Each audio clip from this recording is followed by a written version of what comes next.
Chapter 5 Kathmandu. पहिलो शीर्षक छ आफ्नो जन्मस्थल नै किन नौलो लाग्यो। आखिर समयले डोर्याई मलाई 2066 साल ज्येष्ठमा मेरो जन्मस्थान काठमाडौँ ल्याइ पुर्यायो।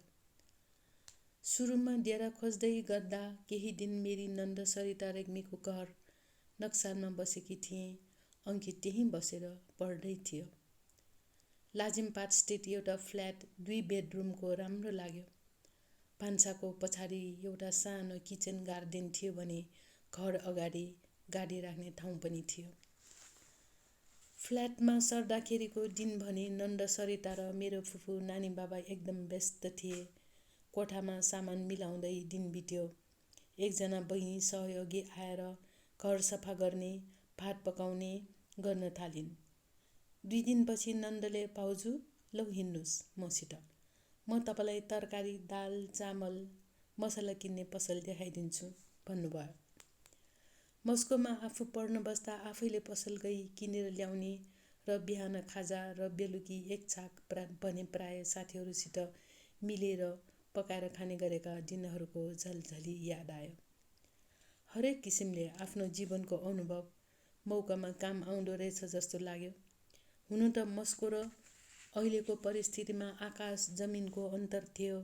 घरको मूल मान्छे भई आमा र बुवा दुवैको अभिभारा बोकी केटाकेटीलाई सम्हाल्ने, घर चलाउनेदेखि लिएर सारा घरको जिम्मेवारी लिई काम गर्न मलाई त्यति सजिलो थिएन। बिस्तारै सबै चिजको बानी पर्दै गयो। यस्तो गाह्रो क्षणमा वीरगञ्जमा आनन्दमय जीवन बिताउँदै गरेको झझल्को आयो। घरको काम धन्दा केही गर्नु पर्दैन थियो। खालि मेरो मुख्य काम अस्पतालको काम गर्ने र अस्पताल सम्हाल्ने थियो। वीरगञ्ज बस्दा बिहान बेलुकी नै ताजा दुध, दही, मोही घरमै गाईहरू पालिएकोले जति पनि खान पाइन्थ्यो। बारीको ताजा फल र तरकारी खान पाइन्थ्यो।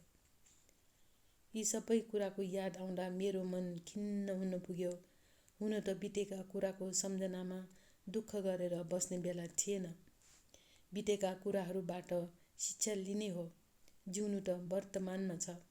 यसैलाई समर्पित गरी खुसी भएर जिउनु पर्छ भन्ने कुरा मलाई थाहा थियो। तर व्यावहारिक जीवनमा उतार्नु भने साँच्चैकै कति गाह्रो। म बसेको फ्ल्याट 2 तल्लामा भएको र साथै पश्चिम मोहडाको हुँदा घाम राम्रो छिर्दैन थियो। जाडो महिनामा त अति नै जाडो हुन्थ्यो। आफ्नो घर लाल दरबारमा बन्दै थियो। कहिले सकिने हो भनी अति आश लाग्थ्यो। म प्रायजसो बिहान मेरी साथी डाक्टर अमिना श्रेष्ठसित मर्निङ वाकमा जाने गर्थेँ। अमिनाको घर नजिकै लाजिमपाटमै थियो। बरोबर उनीसित भेट भइरहँदा मलाई अलि रमाइलो लाग्न थाल्यो। हामी बरोबर सँगै खाना खाने र सिनेमा हेर्न जाने गर्थ्यौँ। एक दिन फुपूसित मर्निङ वाक जान घरबाट निस्कँदा अगाडि गेटैनिर फुपूलाई चिन्ने एउटी अडबैँसे आइमाईसित भेट भयो। उनी ब्रह्मकुमारीमा आस्था राख्दी रहेछन्। उनीसित कुराकानीपछि हामी हाम्रो डेरा नजिकैको ब्रह्मकुमारी सेन्टरमा पुग्यौँ। घरको मेडिटेसन गर्ने कोठामा शिव बाबा र ब्रह्म बाबाको ठुलो फोटो राखिएको थियो। वीरगञ्ज बस्दाखेरि नै म ब्रह्मकुमारी शिवानीको आध्यात्मिक कुराकानी टिभीमा हेरी उनीसित प्रभावित भएकी थिएँ। म पनि मेडिटेसन सिक्न चाहन्थेँ। यसरी सेन्टरमै पुगेपछि मेडिटेसन सिक्ने मौका पाएँ र मेडिटेसनले जीवनमा सकारात्मक परिवर्तन ल्याउनेमा म विश्वस्त हुन पुगेँ। यसै गरी काठमाडौँ आइसकेपछि आर्ट अफ लिभिङ तथा अरू केही योगासित नजिकैबाट परिचित हुने मौका पाएँ। आध्यात्मको धेरै कुरासित म अनभिज्ञ नै छु। तर यसले जीवनमा ल्याउने खुसी र सकारात्मक विचारलाई भने हामीले स्वीकार्नै पर्छ। काठमाडौँ बस्दै गर्दा एक दिन शिवा अस्पताल औपचारिक रूपमा बन्द गर्न बाँकी रहेको कुरा झट्ट याद आइहाल्यो। बन्द गर्ने प्रक्रिया अलि झन्झटिलो थियो। आफू एक्लैले कसरी टुङ्गो लगाउने हो भनेर आत्तिहाल्थेँ। यस्तो बेला मेरो नन्द सरिता, शम्भु ज्वाइँ साहब, मेरी फुपूको छोरी शोभना तथा अच्युत ज्वाइँ साहबले मलाई ठुलो सहयोग गर्नुभएको कुरा मेरो मनमा छाप लागेर बसेको छ। शोभनाले मलाई भन्ने गर्थी, दिदी पिर गर्नु पर्दैन, समय आएपछि सबै समस्याको हल हुन्छ। बहिनीले यति भन्दा पनि मनको बोझ केही हल्का भएको जस्तो पार्नुहुन्थ्यो। यसै गरी मधुका घनिष्ठ मित्रहरू डाक्टर काशीकान्त शाह, डाक्टर शरद बन्द तथा घनश्याम अवस्थीज्यूले आआफ्ना ठाउँबाट सक्रिय भूमिका खेली मलाई ती दुःखद क्षणहरूमा सहयोग गर्नुभएको कुरा म कहिल्यै बिर्सन सक्दिनँ। सेवा सञ्चालन गर्दादेखि लिएर बन्द गर्ने प्रक्रियामा समेत मलाई ठुलो मद्दत गर्ने सीए जगदीश खण्डेलवालज्यूले मलाई भन्नुहुन्थ्यो, म पनि तपाईँको दाजु नै हुँ, चिन्ता नगर्नुहोस्, समस्याहरू त समाधान भइहाल्छन् नि। आज उहाँकी श्रीमती निता खण्डेलवाल मेरो हितैषी साथी हुनुहुन्छ भने उहाँको सपरिवारले मलाई आफ्नो परिवारको एक हिस्सा बनाउनु भएको छ। मेरो गाह्रो समयमा मलाई धेरै हौसला दिने गर्नुहुन्थ्यो। उहाँहरूको यस्तो व्यवहारलाई मैले कहिल्यै बिर्सने छैन।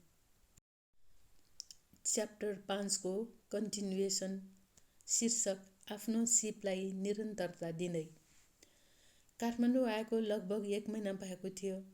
सबै कुरा बिस्तारै व्यवस्थित हुँदै गएपछि अस्पतालमा काम गर्न जानु पर्यो भनी सोच्न थालेँ।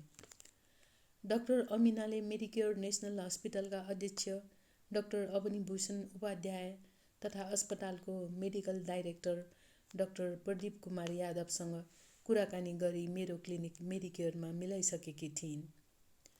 उहाँहरूसित मस्कोमा पढ्दादेखि नै राम्रो चिन्जान भएकोले मेडिकेयरमा जाँदा पहिलो दिनमा पनि मलाई केही अप्ठ्यारो लागेन र उहाँहरूसित भेट्न जाँदा डाक्टर अवनीले केही दिन अलि मन नलाग्न सक्छ, पछि बिस्तारै सबै ठिक हुन्छ भन्नुभयो। त्यस्तै डाक्टर यादवले पहिलो भेटमै मलाई जनरल हेल्थ चेकअप प्याकेजको जिम्मेवारी दिई मलाई कोअपरेट गर्नुभयो। उहाँले तपाईले यसको जिम्मेवारी लिई अस्पताललाई सहयोग गरिदिनुस् भन्दा म त उल्टो चकित परेकी थिएँ।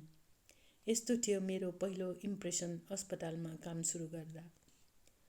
सुरुमा रुसबाट तथा तत्कालीन सोभियत सङ्घबाट फर्केका केही डाक्टरहरूलाई मात्र चिन्थेँ भने बिस्तारै अरूहरूलाई पनि चिन्दै गएँ। स्टाफहरूसित परिचित हुँदै गएपछि मलाई थाहा भयो कि मेडिकेयरका प्रायजसो स्टाफ डाक्टरहरू तथा अरू सबमा एक सद्भाव र एकताको भावना रहेछ। अस्पतालमा एक स्वस्थ पारिवारिक वातावरण पाएँ मैले, जसले गर्दा मेडिकेयरमा काम गर्दा सेवाको झलक आउनु मेरो लागि कुनै आश्चर्यको कुरा थिएन। मेडिकेयरमा आज काम गरेको पनि 1 दशक बित्न लागिसक्यो। मेडिकेयरमा बाहेक 3 वर्ष नगरपालिकाबाट सञ्चालित ललितपुर हार्ट क्लिनिकमा पनि काम गरेकी थिएँ भने नक्साल नारायण चौरस्थित सत्यसाई फ्री हेल्थ क्लिनिकमा हालसम्म आफ्नो सेवालाई निरन्तरता दिँदै आएकी छु। काठमाडौँ आएको 9 महिनापछि मेरो घरको एउटा फ्ल्याट सकिएपछि म आफ्नै घरमा छोराहरूलाई लिएर सरेँ। घर वीरगञ्जको जस्तो नभए पनि हामीले चाहेको जस्तो डिजाइनले बनाएको भएर ठिक्कै थियो। घर अगाडिको कम्पाउन्डमा गाडी राख्नु परेकोले बगैँचा भने सानै मात्र छ। छोराहरू पनि आफ्नो घरमा सर्न पाएर खुसी भए। अनुजलाई कहिले पनि बाबु पढ भन्नु परेन। मेहनती थियो। पढाइमा कन्फिडेन्ट हुनुका साथै सधैँ राम्रो नम्बर ल्याएर पास हुन्थ्यो भने अङ्कितले अलि ध्यान कम दिएको महसुस गरिरहेकी थिएँ। कहिल्यै किताब पल्टाएको देखिन्न थिएँ। मलाई पिर लाग्न थाल्यो छोराले के पो गर्ने हो भनेर। भोलि क्लास टेस्ट छ भने अघिल्लो दिन किताब पल्टाउने र जाँचको बिदामा भने पढ्ने गर्थ्यो। एक दिन अङ्कितसित सोधेँ, बाबु किन तिमी पढ्न मन गर्दैनौ? दार्जिलिङको स्कुलमा त सधैँ तिमीले टप हान्थ्यौ, यहाँ यस्तो तालले त कसरी पास हुने हो? अङ्कितले दार्जिलिङमा हुँदाखेरि पनि कहिल्यै धेरै पढ्ने नगरेको बतायो र पढाइमा प्रेसर नदिनु भन्थ्यो। राम्रो रिजल्ट आयो भने पुगेन भनेर जवाब दिँदा म छक्क पर्थेँ। त्यो दिनदेखि पढ भनेर फेरि कहिल्यै भनिन। मधुले मलाई भन्नुहुन्थ्यो, छोराहरूलाई राम्रो पढाउनु, सक्षम बनाउनु, बाबुको कमी कहिल्यै महसुस गर्न नदिनु, हाम्रा अधुरा सपनाहरूलाई पुरा गर्दै जानु। आज अनुज युकेमा एमबिबिएस सकेर एमडी गर्दैछ भने अङ्कित एमबिबिएस पास गरी एमडीको लागि सोच्दैछ। छोराहरूले प्रगति गर्दै गर्दा मलाई धेरै आनन्द लागेको छ। यसो विचार गर्दाखेरि मधुले मलाई सुम्पेको अभिभारा पुरा भइरहेको महसुस गरेकी छु। काठमाडौँमा बेला बखत आफन्तहरूसित भोजमा भेट्ने क्रम बढ्यो। एक दिन यस्तै मेरो भतिजा उजागरको व्रतबन्धमा हामी आमा र छोराहरू पनि सामेल थियौँ। अनुजले अङ्कितलाई भन्दै थियो, बाबु हामी दुईजना मात्र बाहुन पर्यौँ, अरू सबै त नेवार। हामीले त भाषा पनि बुझ्दैनौँ है भन्दै हाँस्दै थियो। हो पनि भोजमा आउने प्रायले नेवारीमै कुराकानी गर्दै थिए। अन्तर्जातीय विवाहको प्रभाव त छोराहरूमा पर्दो रहेछ। बेला बखत आफन्तहरूसित रमाउन पाउँदा काठमाडौँको बसाइ पनि रमाइलो लाग्न थाल्यो। साँझपख फुर्सदको बेला कौसीमा बसी एकछिन विश्राम गर्दै ग्रिन टी खाने बानी छ मेरो। यस्तै एक दिन गर्मीको याममा अस्पतालबाट फर्केपछि साँझपख आफ्नो कौसीमा बसी चिया पिउँदै घर अगाडिपट्टिको ठुलो रुखमा सुगा मैनाहरूको मिठो स्वर सुन्दै भावुक भएर बसेको बेला इन्डियाबाट एउटा कल आयो मेरो मोबाइलमा। सुरुमा त चिनिन, आफ्नै सहेली केरलाकी लताको स्वर। 40 वर्षपछि अचानक म तिम्रो साथी लता बोलेको भनेको सुन्दा मेरो हर्षको सीमा रहेन। लताले म तिमीलाई भेट्न नेपाल आउँछु भन्दाखेरि त म एकदम भावुक भएँ।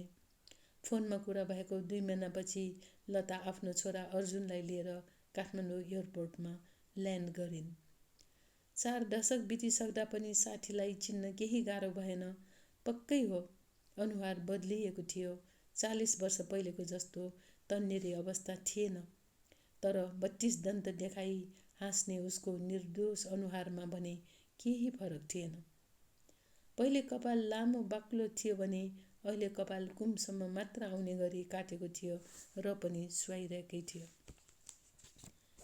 एयरपोर्टमा भेट भएपछि हामी सिधै मेरो घर आयौँ। घरमा लन्च तयार थियो।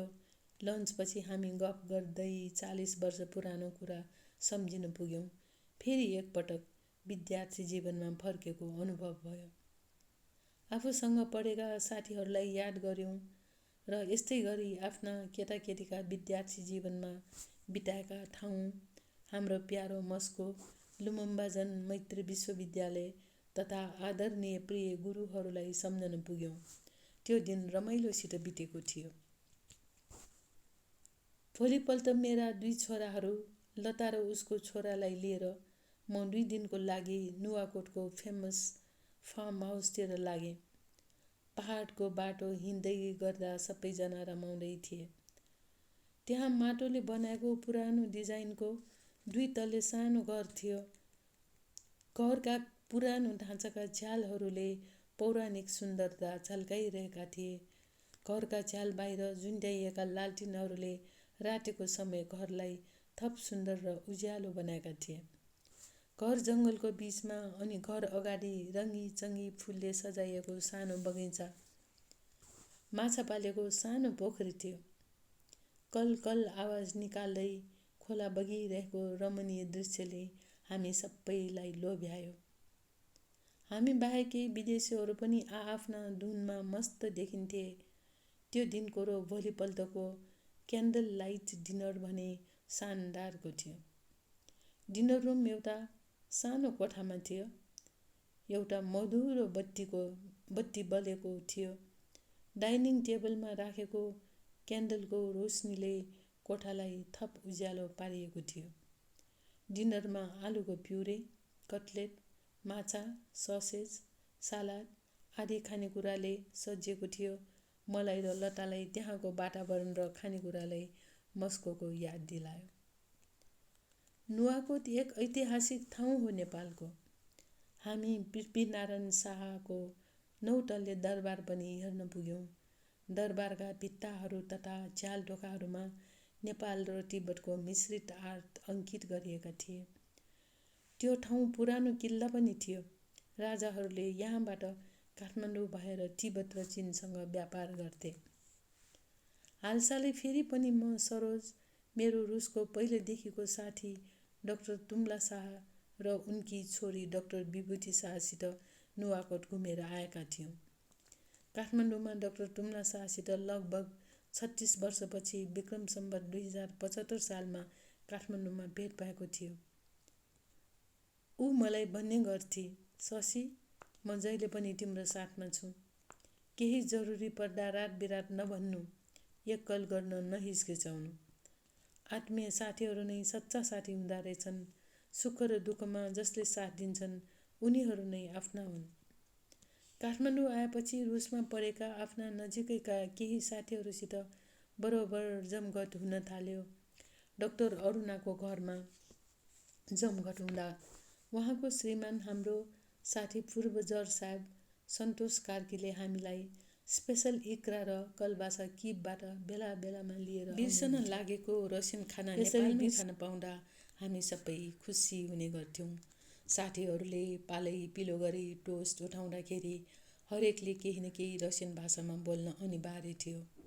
त्यत्रो वर्षपछि बोल्दा ब्रोकन रसियन भाषा हुने भएकोले अरू रमाइलो हुने गर्दछ।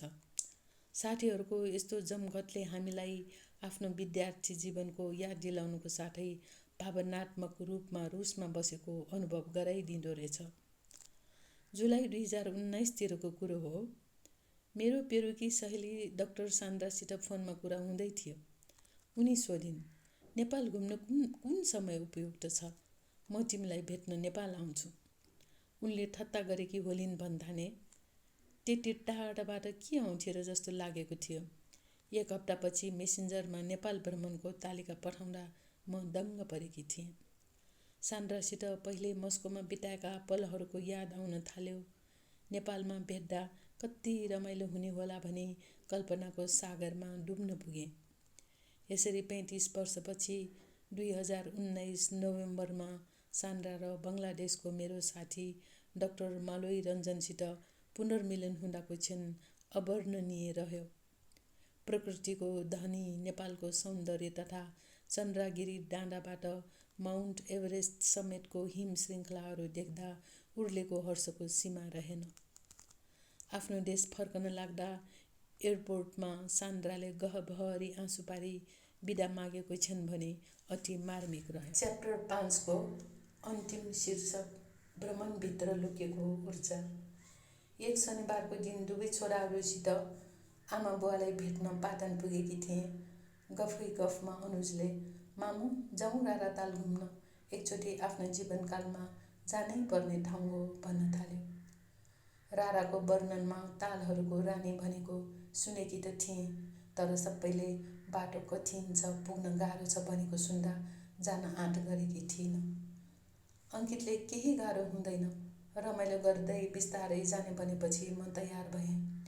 रारा जाने बाटो चाहिँ सजिलो थिएन। रारा जाने क्रममा म, अनुज, अङ्कित र कान्छोबाई सनम मार्च 2017मा काठमाडौँबाट नेपालगञ्ज भई ताल्चा विमानस्थलमा ल्यान्ड गर्यौँ। सानो विमानस्थल ल्यान्ड गर्दा त पहाडलाई नै छोला झैँ लागेर हामी सबैलाई डर लागेको थियो। प्लेनबाट ओर्ली 10-12 पाइला मात्र के हिँडेकी थिएँ। मलाई सास फेर्न गाह्रो भएको अनुभव भयो। म हिँड्न सक्दिनँ कि जस्तो पनि लाग्यो। अनुजले, नआत्तिनु मामु, बिस्तारै जाने हो भन्थ्यो।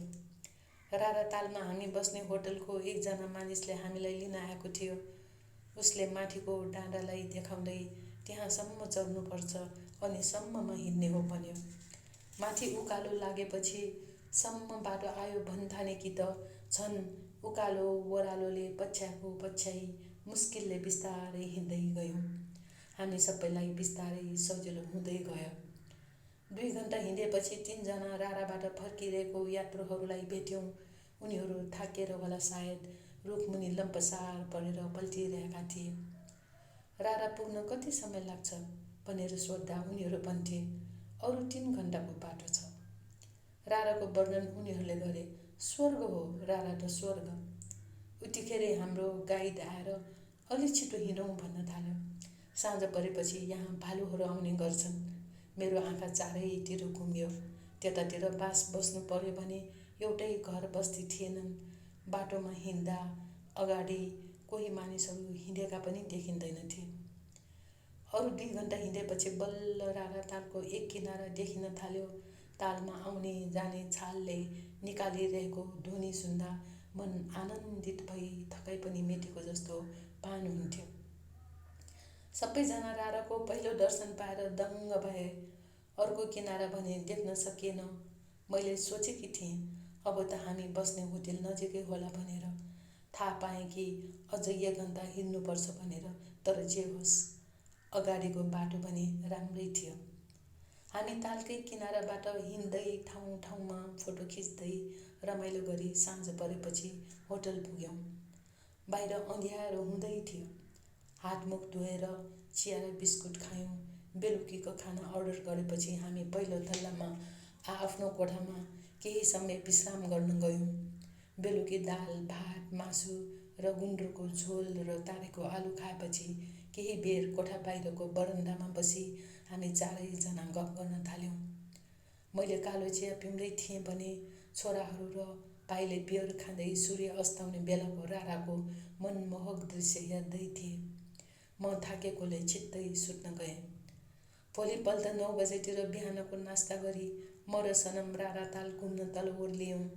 अति सुन्दर, बीचमा ताल अनि चारैतिर ताललाई घेरेको थियो घना जङ्गलले। जङ्गल पछाडि पहाड र हिमालले पहरा दिइरहेको थियो ताललाई। त्यसैले त होला रारालाई तालहरूको रानी भनिएको।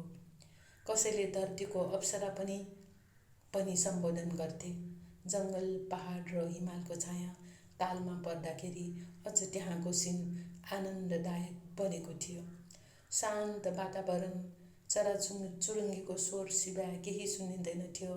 तालको ठाउँ ठाउँमा सेता हाँसहरू पौडी खेलिरहेका देखिन्थे। सनमले भन्यो, कस्तो राम्रो ठाउँ दिदी। त्यहाँ एकजना मानिसले हामीलाई घोडा चढेर घुम्नुहुन्छ कि भनेर सोध्न आएपछि म र सनम घोडा चढी तालको वरिपरि घुमेर रमाइलो गऱ्यौँ। अनुज र अङ्कित भने बिहानै चिया नास्ता गरेपछि अझ माथि मुर्मातर्फ लागेका थिए। साँझतिर फर्केपछि मुर्माबाट देखिने रारा तालको भ्यूबारे बयान गर्न थालेर भने, मामु, यो त विश्वकै युनिक ठाउँ हो। उनीहरू मामुले हामीलाई कस्तो राम्रो ठाउँमा घुमाउन ल्याउनु भयो भनेर दङ्ग भएका थिए। 2 रात होटलमा बसेपछि तेस्रो दिन हामी फर्कने क्रममा हामी बसेको ठाउँबाट रारा तालको पल्लो छेउसम्म लाइफ ज्याकेट लगाउँदै डुङ्गा चढेर हिँड्यौँ। 2 घन्टा लाग्ने बाटो 30-40 मिनटमै पुर्याइदिनु रहेछ। आनन्द र खुसी भएर रारालाई अन्तिमपल्ट निहाल्दै थियौँ। अचानक डुङ्गा धेरै हल्लिन थाल्यो।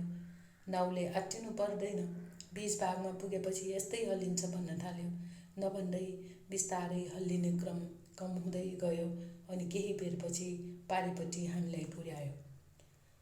त्यसपछि 2 घन्टाको हिँडाइपछि हामी ताल्चा आइपुग्यौँ। पुगेको एकैछिनमा पानी र हिउँ पर्न थाल्यो। त्यही एउटा होटेलमा बास बसियो। मौसमको खराबीले प्लेन 2 दिनदेखि नउडेको थाहा पायौँ। बेलुकी त्यही होटेलकै दिदीले लोकल कुखुराको मासुको झोल, दाल, भात, आलुको तरकारी, गोलभेडाको अचार खुवाइन्। खाना स्वादिलो थियो।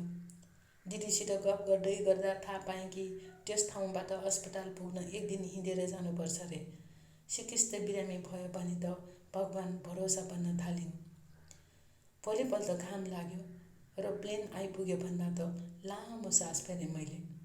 नेपालगञ्ज उडेको प्लेनमा बसेपछि हामी लगायत 2 दिनदेखि नै फसिरहेका सबै यात्रुहरू खुसीले गदगद भयौँ। एक दिन नन्दको घरमा सासूले नातिहरूलाई बद्री केदार गई बुवाको श्राद्ध गर्नुपर्छ भन्दा बाबुहरू तयार भए। त्यही मेरा जेठाजु मधुकी ठुली आमाको छोरा मोहन शर्मासित मेरो कुरा मिलाएर लगत्तै 3 महिनापछि म, अनुज, मेरी फुफू र भतिजी येनीसित केदारनाथतिर लाग्यौँ। मोहन दाई बेला बखत इन्डियातिर धार्मिक स्थलहरूमा घुमिरहने भएकोले हामीलाई बाटोमा कुनै किसिमको तकलिफ भएन। केटाकेटीहरू पनि साथमा भएको हुनाले बाटोमा रमाइलो गर्दै फुपूले ल्याउनु भएको पाउँ भुजिया, बिस्कुट, लाखामरी, पाचक र मोहन दाइले ल्याउनु भएको चनाको सातु घोल्दै पिउँदै गएको हिजो भर्खरै जस्तो लाग्छ। मलाई केदारनाथ जान डर लागिरहेको थियो। बाटो डरलाग्दो छ भन्दा म तर्सेकी थिएँ। नभन्दै केदारनाथ जाने बाटो साँघुरो थियो। बाटोको दुवैतिर गहिरो खाडी थियो। माथिबाट तलतिर हेर्दा रिङ्गटा नै लाग्थ्यो। अनुज र मोहन दाइ हिँड्दै गए भने हामी 3 जना घोडा चढेर गयौँ। घोडा बाटोको छेउछाउतिर जाँदा त जिउ नै सिरिङ्ग हुन्थ्यो। केही अशक्त तथा बुढाबुढी यात्रुहरू डोकामा बसेर गइरहेका थिए। साँच्चै धन्य थिए ती डोको बोक्ने मानिसहरू। चर्को घाम तथा थकानको उनीहरूलाई केही वास्ता थिएन। घोडा चढ्नु पनि त्यति सजिलो कहाँ थियो र? आफूलाई त कहिले आफ्नो गन्तव्यतिर पुग्ने होला जस्तो लाग्यो। टाढाबाट केदारनाथको टुप्पो बाटोबाट देखिन्थ्यो। जति अगाडि बढे पनि आफू त जहाँको तहीँ जस्तो लाग्यो। तर जब ठाउँमा पुगियो त्यहाँको के वर्णन गरौँ? सेतो हिउँले ढाकिएको हिमालको अगाडि पुगे झैँ लाग्यो। हिमालको तलतिर नदी र पूजा गर्ने ठाउँ अनि देवताको मन्दिर थियो। त्यहाँ पुगेपछि सबैजनाले आनन्दको सास फेर्न थाल्यौँ। श्राद्धको काम त्यहीँ सम्पन्न गरी फर्क्यौँ। केदारनाथ र बद्रीनाथबाट फर्कने क्रममा मधुले जान चाहनु भएको ठाउँ हरिद्वार पनि पुगियो। ठुलो हेर्ने इच्छा थियो मलाई मधुले हेर्न चाहेको ठाउँ कस्तो होला भनेर। बिरामीको कारणले गर्दा उहाँ त पुग्न पाउनु भएको थिएन।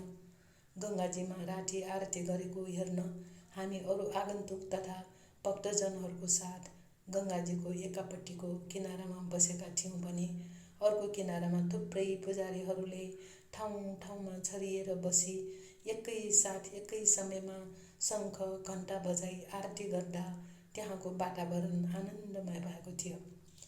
आरतीको छाया तल गङ्गाजीमा पर्दा गङ्गाजी झलमल देख्नु भएको थियो। यसरी भ्रमण गरेपछि ऊर्जा उजागर भएको महसुस गरेकी छु। अनुज सन् 2017मा युकेमा पोस्ट ग्रेजुएसन गर्ने चक्करमा गएको थियो। 2 वर्षपछि हालसालै जनरल मेडिसिनमा जिपी गर्ने मौका पाई केन्ट भन्ने ठाउँबाट डोर्चेस्टर भन्ने ठाउँमा सरेको मात्र थियो। अनुजले मलाई युके भ्रमण गर्न बोलाएपछि सन् 2019 जुनमा म युके पुगेकी थिएँ। लन्डनको विमानस्थलबाट डोर्चेस्टर पुग्न गाडीमा 2 घण्टा लाग्यो। अनुजले मलाई भन्थ्यो, मामु हजुर आएर मलाई कति धेरै खुसी लाग्यो। बल्ल आफ्नो घरमा बसे झैँ लाग्यो। मेरो पढाइ नसकुन्जेलसम्म हजुर बराबर आउनुपर्छ ल। अनुज दोस्रो तल्लाको फ्ल्याटमा बस्दो रहेछ। त्यहाँ चिटिक्क परेको 2 बेडरुम, एउटा किचन, कमन लिभिङ रुम र लिभिङ रुम अगाडि एउटा बरन्डा थियो। फ्ल्याट पुगेको केही बेरमा सिमसिम पानी पर्न थाल्यो। बरन्डाबाट बाहिर हेर्दाखेरि घर अगाडिपट्टिको बगैँचाको रुख तथा बिरुवाका पातहरू हल्लिरहेका थिए। बाहिर हावा चलिरहेको भान हुन्थ्यो। थकाइ लागेकोले त्यो दिन घरमै आराम गरियो। भोलिपल्ट बिहानको नास्तापछि म र अनुज घुम्न निस्क्यौँ। बाहिर घाम लागेको थियो। हावा चलेको हुँदा अलि चिसै थियो। अनुज बसेको ठाउँबाट 60 मिनेटको हिँडाइपछि ट्रेन स्टेसन आइपुग्यो। त्यहाँको ट्रेन राम्रो, सफा सुग्घर अनि सिटहरू पनि सुविधायुक्त थियो। घुम्न हिँडेपछि म सिनहरू हेर्दै छोरासित गफ गर्दै मस्त थिएँ। ट्रेनको बाटोको दुवैतिर ठुल्ठुला हरिया रुखहरू देखिन्थे। ठाउँमा कतै एकातिर जङ्गल भने अर्कोतिर समुद्रको किनारा। बीचको मनमोहक दृश्य अवलोकन गर्दै रेलमा सफर गर्दाको मजा नै अर्को। सूर्यले पनि बादलसित लुकामारी खेल्दै कहिले न्यानो घाम दिन्थ्यो भने कहिले शीतलता। ट्रेनमा हिँड्दै गर्दा हाम्रो देशमा पनि काठमाडौँबाट तराईतिर जाँदा पहाड मुन्तिरको बाटोमा यस्तै ट्रेन चलाएको भए कति राम्रो हुन्थ्यो भनी सपना देख्न पुगेकी थिएँ। अनुजले मसित घुम्दै गर्दा आफू बच्चा छँदा अङ्कित म र उसको पापासित दार्जिलिङ र बेङ्गलोर घुम्न जाँदाको रमाइला क्षणको याद आएको कुरा गर्थ्यो। एक दिन हामी बर्नमथ समुद्र किनारा घुम्दै गर्दा मिठो शीतल हावाले लगाएको लुगा र कपाल फरफराइरहेका थिए। अचानक मेरो आँखा नजिकै व्हिल चेयरमा बसेकी एउटी 28 महिलामाथि पुग्यो। नाकमा अक्सिजन पाइप लगाएकी थिइन्। उनको अनुहार हँसिलो थियो। मलाई लाग्यो कि उनी एकदम हिम्मतवाला महिला हुन्। सायद उनले रमाइलो गरी जिउने कला जानेकी थिइन्। मेरो दृष्टि उनीमा परिरहँदा अनुज भन्न थाल्यो, मामु, यहाँको लागि यो नौलो कुरा होइन। सरकारले बुढाबुढीलाई यो देशमा राम्रो संरक्षण गरेको छ। सरकारले उनीहरूको जिम्मा लिएको हुन्छ। निःशुल्क रहनसहन, खानपिन, हेरचाह, स्वास्थ्य उपचार गरिदिन्छ। यहाँ सरकारी अस्पतालमा सम्पूर्ण नागरिकको निःशुल्क उपचार गरिन्छ। शिक्षा सम्बन्धी कुरा गर्ने हो भने 12 कक्षासम्म सरकारी स्कुलमा पढाइ निःशुल्क छ। यो सुन्दा एकछिन म त भ्रममा परेँ। रुसमा बस्दाखेरि कम्युनिस्ट देशको मात्र राम्रो पक्ष थाहा पाएकी थिएँ। पश्चिमी पुँजीवादी मुलुकमा पनि यस्तो व्यवस्था देखेर म छक्क परेकी थिएँ। अनुजले मलाई, मामु, कहाँ कहाँ घुम्न मन लाग्छ हजुरलाई, के खान मन लाग्छ भनी सोधेको सोध्दै गर्थ्यो। छोरासित स्कटल्यान्डमा आर्थर सीटको हाइकिङमा जाँदा म निकै रमाएकी थिएँ। छोरा पनि आफ्नो आमालाई घुमाउन पाउँदा र आफ्नी आमा रमाएको देखेर दङ्ग परेको थियो। आर्थर सीट 600 मिटर अग्लो र 300 मिलियन वर्ष पुरानो एक्सटिन्क्ट भोल्क्यानो भएको थाहा पाएँ। हामी पहाडमाथि चढ्दै गर्दा फाट्टफुट्ट विदेशीहरू भेटिन्थे। हाई भन्दै कोही माथि चढ्दै थिए भने कोही तल झर्दै थिए। स्कटल्यान्डबाट फर्केपछि एक दिन अनुज र म एउटा साउथ इन्डियन सिनेमा टिभीमा हेर्दै कफी खाँदै गर्दा मस्कोमा पढ्दाखेरिको श्रीलङ्कन साथी जनिताको फोन आयो। शशी, तिमी युके आएको थाहा पाएर फोन गरेको। मलाई तिमीसित छिट्टै भेट गर्न मन लागेको छ। लन्डन घुम्न आउनु भनी निम्तो दिइन्। मेरो प्लान पनि लन्डन घुम्न जानु नै थियो। म त्यसको पर्सिपल्ट लन्डन घुम्न हिँडिहालेँ। 3 घण्टाको ट्रेन चढाइपछि म लन्डन पुगेँ।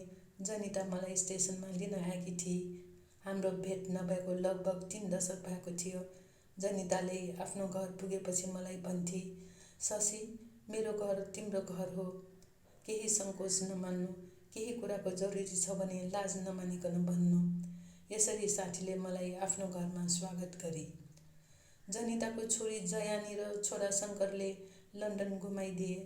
एकछिन जयानीले लन्डनमा मलाई सबभन्दा राम्रो के लाग्यो त भनेर सोधी। मेरो मुखबाट निस्किहाल्यो, म्याडम तुषा। पहिले सन् 1983 मा विद्यार्थी जीवनमा हेरेको अलिअलि याद थियो। यसपालि देख्दा धेरै राम्रो लाग्यो। कति नेचुरल थिए मैनबाट बनेका ती सेलिब्रेटीहरू।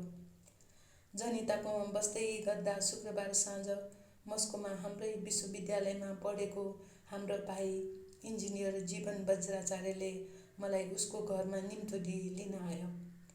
5 महिना अगाडि मात्र काठमाडौँमा म र अनुजको जीवन र उनको श्रीमती मेरिना वज्राचार्यसित भेट भएको थियो।